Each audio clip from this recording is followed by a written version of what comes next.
We all know we're going to die, but nobody want to deal with it. Listen up. What you're about to watch is a mashup. In no way are we shading Lauren London, who was originally featured in this interview. We used this interview because the topic and questions made sense for losses LAH-TEE-YAH experienced during this time. Our thoughts and prayers go out to Lauren London on her healing journey. Please also watch the original video. It was a great interview. Now enjoy our creative version of this conversation with the legendary Angie Martinez. There's a lot to learn from you because when you've experienced so much, I feel like I want to be sensitive to you. But then I thought to myself, is that like annoying to her that everyone would want to treat you with kid gloves? You know what, Ange? It's really funny that you would say that because what I've just experienced over the last year or two, particularly the last year when I was caring for both of my grandmothers as they were transitioning, God, I learned so much in that process. I learned a lot about myself in that process. I learned a lot about people in that process. And I can't say that I had the experience of or support of people treating me with kid gloves. They really didn't. I think because I am the one in the family that is always handling everything. Like I am the person that when they die, I'm the one that organizes the funeral, get the obituary written. That's my role. I am the business person. I handle the business in the family. And because I've lost so many people, like literally in the past, I don't know, in the past 5 years, I probably lost like 20 immediate family members. Nobody prepares you for that. I'm just built for it, and it's been my role, and so I'm used to it, unfortunately. And I feel like people look at that like, oh, she got it. She's strong. TT got it. That's what my family is saying about me. But in that, what gets lost is that I'm a real person, and it's not easy to bury the people that you love. Part of why I do what I'm doing now, the way I envisioned it when I was younger, was for my family to experience.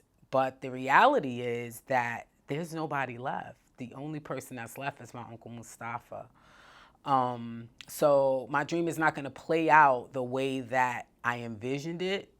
It's a very different dream, but I think that if I could change anything about that process, it would have been the amount of support that I'd actually got from people who say they love me, from people who say they love them.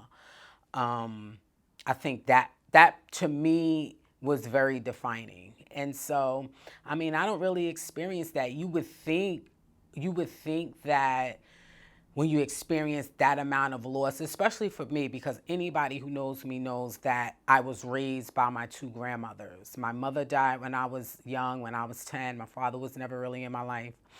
And so I lived with my father's mother, but my other grandmother was like my parent outside of the house. I was literally raised by the both of them. I am a product of both of them.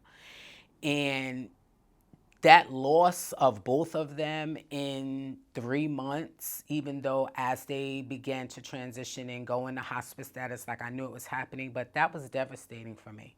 And I don't think people really grasp how hard that was for me and just how hard it continues to be. It's like it's never something like I'm going to ever get over. It's something that I will learn to get accustomed to. But they're here. They're here. They're in my heart. Yeah. It's even like we know somebody's going through something right now, the way people, especially in death, right? Like the way we treat people. We go to a funeral, everybody's like, doesn't know what to say. And it's inevitable. You know what? You're right about that.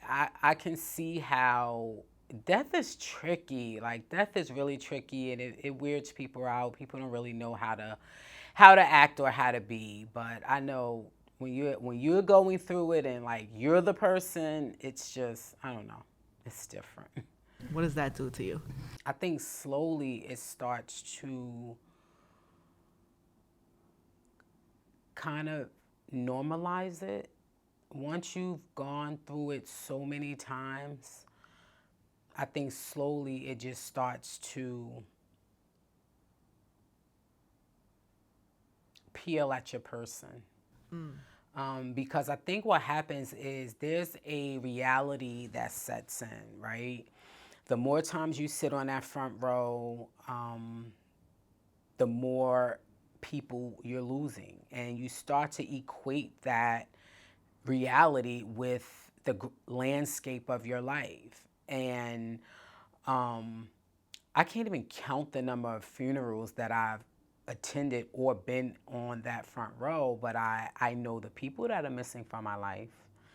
And that starts to be a real thing because I've never in my life, even though I knew that my grandmothers were of advanced age. My grandmother, Kitty, who I affectionately call grandmother, was 92 when she passed, and Mama was 86. So they were up there, but I had never, until I actually had to deal with their impending death, I had never even thought about it because the reality of them not being a part of my life was just too much for me to bear. But having to now settle into this real place of it being me, with all of the people that I love, the people that I knew loved me hands down, with them having passed on, I mean, it's different. What can you teach people about that, have experienced with the experience that you had? Like, what was there anything that comes to mind that you're like, hey, maybe try this? If I had to teach people something about this experience, I guess I would say that people should be really intentional with their lives, right? And be really intentional with what you prioritize in life. For me, my grandmothers have always been a priority, not just as they got old, as they began to become ill. They have always been a priority, always. It has always been those two ladies and me. And for them, me, it's been the three of us for 49 years. And those relationships, the relationships I had with both of them, were very intentional. And we loved on each other. And we did that for so long that they knew that in those days, they knew it would be me. They knew that I would be the one. They knew I would be there. My grandmother, my mother's mother, my grandmother Kitty, she was married and in a 38-year marriage with her husband, and they had moved temporarily to North Carolina. And 2 years ago, she called me and she wanted to come back to New Jersey. And I said, come on. And she did, and she trusted me to be the one to take care of her because she know that I would. And so if I could teach anybody anything, I would say be intentional with the people that you love, because when you're intentional with that love is bestowed upon you like triple, quadruple fold. And, they loved me and I loved them. And it was two until death did us part. So yeah, I would say that people should be intentional with their lives and intentional with their love. Sometimes it takes trauma or it takes tragedy to shift you that way. But the truth is, why do we wait till somebody dies to think, oh, I gotta live every day? You know what, Ange? I think that the reality of trauma and tragedy is that we really don't want to deal with it until we absolutely have to. That's why so many of us running around with no life insurance, because we all know we're going to die, but nobody want to deal with it. They leave it for other people to deal with. Hey, it's me again, Leo. Have you read LAH-TEE-YAH's memoir, Burdens in My Backpack? Man, it's some sad shit. But her journey will inspire you. To get your signed copy of the book, visit www.lvpnj.com. A portion of our merch sales always goes to our 501c3 nonprofit. Thank you for your support. Don't forget to like, comment, and subscribe. Now back to the video. Are you proud of yourself? Why?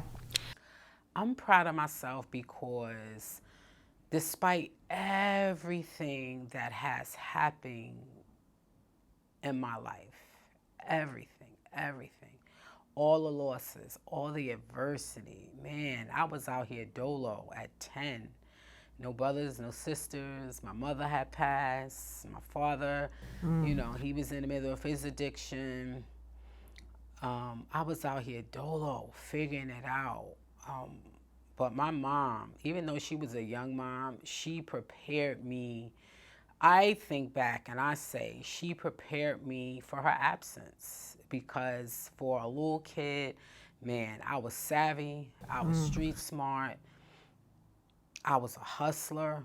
Like, I've literally dragged myself through this life, in, out, up, down, relationships, domestic violence, teenage pregnancy, poverty, like just the life of an urban child, all of these things stacked against me, right? And in the midst of all of that, one thing I've always had, and I'm a Leo, so a lot of things are visual for me. One of the things I always had was hope. Like, I've never felt hopeless. I've always had hope. One of the things that my mother used to teach me, she used to sit on the bathroom floor while I was in the tub, and she would read to me, and she would tell me to close my eyes and use my imagination. And that has been my escape my entire life. I'm always dreaming. I'm always looking for bigger, better, brighter. And innately, I've always had this insight that I knew I could have bigger, better, and brighter if I made certain choices. And so while it wasn't easy, while it wasn't easy, I kept the faith. I kept hope. I believed in myself. Like, even when people, especially when I had a baby as a teenager, it was like, she's done. And I ended up graduating from high school, and then I went on to Hudson County Community College, and I graduated. Then I went to Jersey City State, and I graduated. I was graduating cum laude. I was graduating magna cum laude. Then I went to graduate school, and I graduated. Like, all of those things couldn't have happened without sheer resilience, persistence, determination, perseverance. So fuck yeah, I'm proud of myself. If I don't never accomplish anything else, I think what I've done in this life to this point is enough to be proud of. Not to mention, like, I was 28 when I bought my first house. And now I'm enjoying. I spent 20 years in social work advocating for people like me, in social work, and people like me in urban areas. And now I'm in this point in my life where 13 years ago, I was able to start a production company, and now I'm chasing this other dream. And it's amazing. And you're talking about, I think it's Black girl magic personified. So hell yeah, I'm proud of myself. I'm always stand 10 toes down for me, no matter what. So, absolutely. I like it. Cut.